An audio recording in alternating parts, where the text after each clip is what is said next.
هلا الوحش، عندي لك 5 ديال الاسرار غيردوك بحال هاد البطال. بغيتي تعرف كيفاش؟ خليك معايا، غادي نعطيك اللاصق. غنعطيك 5 ديال العناصر، كل عنصر غادي نفهمك الدور ديالو وفين تقدر تلقاه. وفي الاخر ديال لا فيديو البطال غادي نعطيك واحد الكادو لاول مره على اليوتيوب، غادي يكون فابور. وغادي نبداو باول عنصر اللي هو الكربوهيدرات. وباش تزيد هذه في راسك البطال، الكربوهيدرات هو المصدر الرئيسي ديال الطاقه ديال الانسان، وهو اللي تيتحول للجليكوجين وتيمشي للعضله. وهذاك الجليكوجين اللي تيمشي للعضله هو اللي تيساعدك باش تمرن دوز حصه مزيانه، يعني تيحسن لك الاداء الرياضي ديالك. وفي هذيك الحصه تتكون ترينيتي مزيان، تيتقطعوا لك دوك الانسجه ديال العضله. يعني شنو خاصك؟ الاستشفاء. هذاك الاستشفاء تيعاونك فيه الكربوهيدرات. الكربوهيدرات تيعاونك باش ما يضيعش لك هذاك البروتين اللي تتاكل. فاش تتريني تدوز حصه تيكون عندك واحد نقص في الطاقه. في هذيك اللحظه فاش تدخل انت وجبه فيها البروتين، ذات اوتوماتيكمون شنو تدير؟ تتشد هذاك البروتين تتحوله لطاقه، يعني ضعتي في البروتين ديالك. ولكن اذا دخلتي كربوهيدرات كافيه للجسم ديالك غتحافظ على ذاك البروتين باش ما يضيعش، اذا كتساهم في الزياده ديال الكتله العضليه ديالك. وهنا اخي البطل غادي نعطيك افضل المصادر اللي غادي تقدر تاخذ منها الكربوهيدرات ديالك. غادي نبداو لك بالروز، سواء الاسمر سواء الابيض، وخا ترشح لك انا الاسمر حيت هو الاحسن جوده. فيه 80 غرام ديال الكربوهيدرات في كل 100 غرام. خديتي 100 غرام ديال الروز غتلقى فيها 80 غرام ديال الكربوهيدرات. بالنسبه للمكرونه يعني دوك المعجنات جميع انواعها تلقى فيها 71 غرام ديال الكربوهيدرات. بالنسبه للشوفان تيجي في المرتبه الثالثه، فيها 66 غرام تقريبا في كل 100 غرام. بالنسبه للعدس فيه 43 غرام، تيجي من وراه البنان 22 غرام، وكاينه البطاطا حلوه وحتى البطاطا الاخرى فيها 20 غرام. يعني صديقي سكريني هذه الصوره هذه باش تبقى عندك انت كمرجع. ونمشيو للعنصر الثاني يا صديقي البطل اللي هو البروتين. الا بغينا نهضروا على الدور ديال البروتين غنجيكم من الاخر. الا ما كانش بروتين ما غاديش دير بناء عضلي، باش نكونوا فاهمين. حيت باش تبني واحد العنصر واحد ما يمكنش، ولكن البروتين اساسي. علاش؟ راه هو اللي تيصلح الانسجه، باش نكونوا فاهمين. ماشي تيساعد، كيصلح الانسجه، وهو اللي تيعطيك ديك الاحساس بالشبع. فاش تكون تاكل تيعطيك هو داك الاحساس بالشبع. لما كليتيش الحمات وما كليتيش البيض وما كليتيش الحوت، ديما تتحس براسك خاصك شي حاجه. تيسرع الاستشفاء من بعد لونطريمون. يعني الا ترينيتي وتقطعوا لك داك الانسجه راه بالزربه تيعاودوا يتصلحوا الا كنتي كتاكل البروتين ديالك الكافي. زائد انه تيدعم انتاج ديال الانزيمات وحتى ديال الهرمونات، وهذه حاجه اساسيه في البناء العضلي. علاش؟ لحقاش تنحتاجوا مثلا الجروث هرمون، نحتاجوا التستوستيرون. يعني باش يكون عندك هذاك الهرمون اللي غيساعدك على البناء العضلي، راه نورمالمون راه خاص شي حاجه اللي تكون تتحفز ليا ذاك الهرمون باش يتنتج في الذات، باش نقدر انا نوصل لهذاك المستوى اللي بغيت، من غير انني تنعطيها مثلا ذاك الغذاء اللي خاصها اللي هو البروتين ولا الكربوهيدرات ولا. وبالنسبه لافضل المصادر ديال البروتين قبل ما نذكرهم لك كنقول لك راه مقسمين على جوج. كاين البروتين الحيواني وكاين البروتين النباتي. البروتين الحيواني غادي نبداو باعلى حاجه اللي هو الصدر ديال الدجاج مطبوخ، تيكون فيه 31 غرام في كل 100 غرام. تيتبعوا اللحم ديال البقري اللي تكون فيه 26 غرام في كل 100 غرام، وتيتبعوا الطون اللي تيكون فيه 28 غرام في كل 100 غرام، وتيجي البيض اللي تيكون كل بيضه تيكون فيها 6 غرام. هو تيكون كل بيضه ما بين 5 و 7 غرام، ولكن حنا تنجيو في المتوسط تنقولوا 6 غرام. عاد ندوزو للمصادر ديال البروتين الثانيه اللي هي نباتيه. فول الصويا اللي هو كاوكاو تنعرفوه كاملين، والعدس والحمص. كاين بزاف ديال المصادر، ولكن ما تيكونش ديك السلسله ديال الاحماض الامينيه ديالها ما كاملاش. هذاك الشيء تيقولوا راه بروتين غير كامل، يعني خاصك تعوض ليه شي حوايج اخرين اللي ما تنتجهمش اصلا الجسم. هذا فين كاين المشكل. ونمشيو اصدقائي المصدر الثالث اللي هو الدهون. قبل ما ندخلوا في المصادر ديالو حتى هو غادي نهضروا على الدور ديال الدهون. بما انك انت كتريني كتهز اوزان، يعني راه غادي تشكل واحد الضغط على المفاصل وعلى العظام ديالك. هاد الدهون هادو تيساعدوا على الحفاظ على دوك المفاصل ديالك وعلى دوك العظام ديالك، زائد انه مصدر ثانوي ديال الطاقه ومصدر غذاء للعقل، وتيعاونك على التركيز. اللي هذاك التركيز راه اساسي في الرياضه ديال كمال الاجسام ولا في اي رياضه واحده اخرى. ولكن علاش في كمال الاجسام؟ تيخلي واحد الترابط ذهني عضلي، وهذه حاجه مهمه باش تقدر توصل لهذاك المستوى اللي انت باغيه. زائد انه تساعد على الامتصاص ديال المعادن والفيتامينات اللي تاخذها. تخيل معايا انت كتاخذ واحد المجموعه ديال الفيتامينات وما تاخذش الدهون الصحيه اكيد اللي تنهضروا عليها. يعني راه هذوك الفيتامينات راه تيضيعوا لك، ما تستافدش منهم. هنا اللي غادي نفهموها الاصدقاء هو انه راه كاين واحد الترابط بين كاع هاد العناصر كامله. يعني راه خاصنا ناخذوهم كاملين، غير هو بواحد النسب اللي تكون معقوله. والمصادر صديقي ديال الدهون موجوده ومتوفره تقريبا في كاع الديور.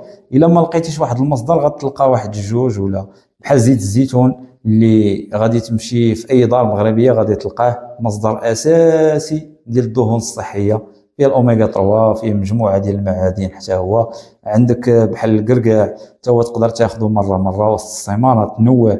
عندك اللوز حتى هو مصدر اساسي، بذور الشيا، عندك لافوكا، يعني واحد المجموعه ديال الاشياء. حتى الدهون ديال الغنم ولا ديال الابقار، فهمتي كاع داكشي كامل راه مزيان، فهمتيني، راه دهون صحيه، ما تكونش شي دهون خارجيه داكشي اللي تيتباع في الزنقه، راك عرفتي بحال ما بغيتش نعطيكم اشهار لشي علامه تجاريه.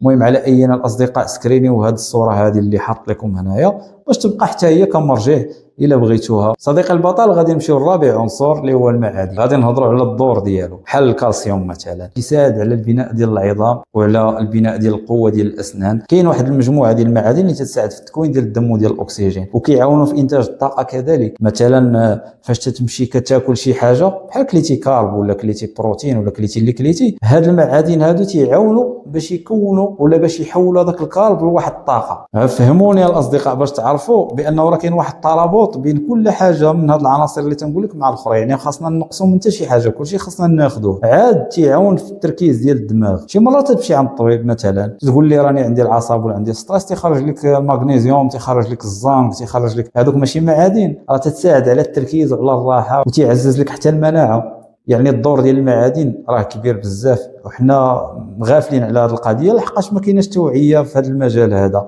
الحمد لله بدورنا غادي نساعدكم اصدقائي. غادي نمشيو للمصادر ديال المعادن اللي اول حاجه تيجي فيها الكبده. كيف كتشوفوا في الجدول هنايا راه فيها مجموعه ديال المعادن. غادي نمشيو من وراها الفواكه البحر، اللحوم الحمراء بكري غنمي اللي كان، يعني راه كلشي تيكونوا فيه المعادن. السبانخ كذلك، فهمتي، بحال داك البروكلي، دوك اللعيبات راه تيكون فيهم المعادن. بذور الشيا الا كانت راه دابا ولات متوفره ولات موجوده. عندك اللوز، وديجا هانتوما غتبداو تلقاو بان راه كاين شي حوايج غادي تاخذهم فيهم بزاف ديال المنافع، فيهم دهون صحيه، فيهم معادن، فيهم فيتامينات، بحال اللوز مثلا. عندك العدس حتى هو فيه الحديد. عندك البنان فيه حتى هو البوتاسيوم، مغنيسيوم، مجموعه ديال الاشياء. عندك الحليب والمشتقات ديالو بحال الفرماج، الزبده، هذاك الشيء الاصدقاء فهمتي حاولوا غير تنظموه وكلوه بالقياس، راه غادي تلقاو فيه داك الشيء اللي تحتاجوا. وندوزو صديقي الخامس عنصر اللي هما الفيتامينات. عندهم مجموعه ديال الادوار،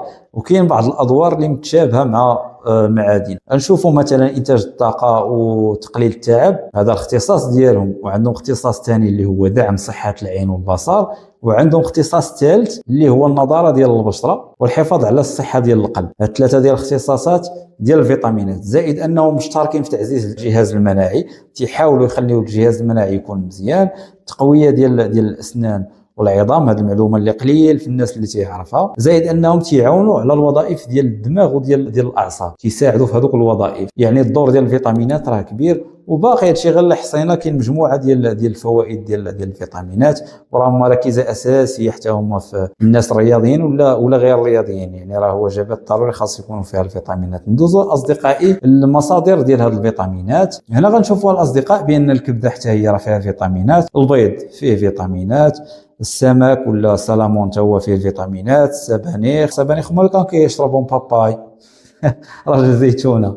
بالنسبه للبروكلي، خيزو، الليمون، الكيوي، الارز، باش نكونوا واضحين نعطيكم فكره شامله باش ما تديرونجيوش راسكم. دابا عندكم هنايا هذه الصوره حاطه لكم، تقدروا تسكرينيوها، ولكن نعطيك فكره اخرى. شتي فاش تمشي للمارشي اي حاجه شتي فيها الالوان، عرف بان راه فيها المعادن وفيها الفيتامينات اللي تيخليو اللون ديال هذاك الخضره ولا ديال ديك الفاكهه تيتبدل. دابا البطاطا سالينا دوك 5 ديال العناصر، ولكن خاصنا نعرفوا كيفاش غادي نوظفوهم. باش نوظفوهم بالشكل الصحيح، اغلبيتنا تيمشي يقلب على شي كوتش ولا تيبقى يقلب في الانترنت، ما تعرفش كيفاش غادي يدير. اشنا هو الحل في السعرات الحراريه ديالك. يعني انت خاصك تعرف شحال محتاج ديال السعرات الحراريه في النهار، وهذه هي الهديه ديالي لكم الاصدقاء اليوم.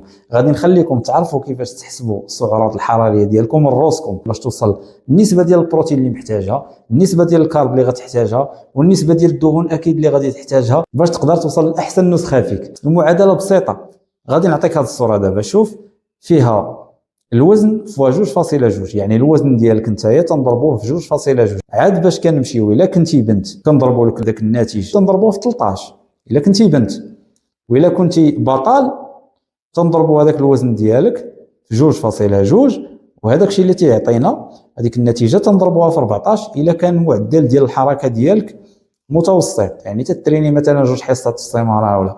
ولكن الا كانت عندك الكثافه في الحركه كنتي كتحرك بزاف غادي نضربوه في 15. هذاك المعدل ولا هذاك العدد اللي غيخرج لك وغادي تشدو غتهز منه 60% غادي تعطيها للكربوهيدرات ياك صديقي. من بعد غادي تاخذ 30% غادي تعطيها للبروتينات ياك، غتبقى لك 10% غادي تعطيها للدهون الصحيه. غتسولني على على المعادن وعلى الفيتامينات. المعادن والفيتامينات صديقي راه غتكون ديجا انت تدخلهم، لحقاش تاخذ اللحم ولا تاخذ الكبده ولا تاخذ البيض ولا واحد النوع ديال الخضروات، راه ضروري غادي تكون تدخل نتايا المعادن والفيتامينات. ولكن باش تاكد على الفيتامينات الا كنتي مبغاش تاخذ مكملات غذائيه بحال اللي تيكونوا فيهم ملتي فيتامين ولا شي حاجه بحال هكا، غادي ننصحك انك تبقى تدخل نوع من الفاكهه ولا 2 ديال الفواكه في النهار كحد اقصى. يعني كل وجبه تقدر دير فيها نتايا مثلا واحد الفاكهه، يعني 2 ديال الفواكه في النهار. شكل وغير كل مره دير نوع في شكل باش تقدر تحصل على هذاك، حيت ما تحتاجوش واحد المعدل اللي هو كبير. هكا غادي تكون الامور عندك كافيه وغتكون الامور مزيانه. دابا اصدقائي عطيتكم غير لمحه، ولكن لا فيديو الجاي ان شاء الله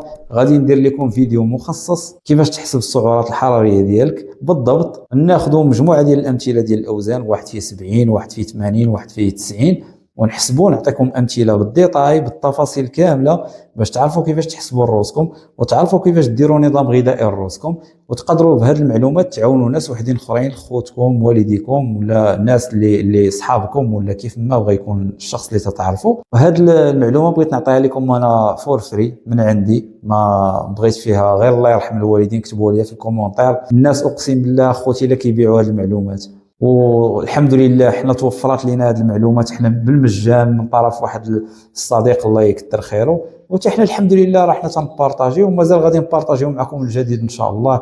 ما تنساوش اصدقائي الا وصلتوا حتى لهنا ديروا لنا جيم، بارطاجيو الفيديو مع اصحابكم.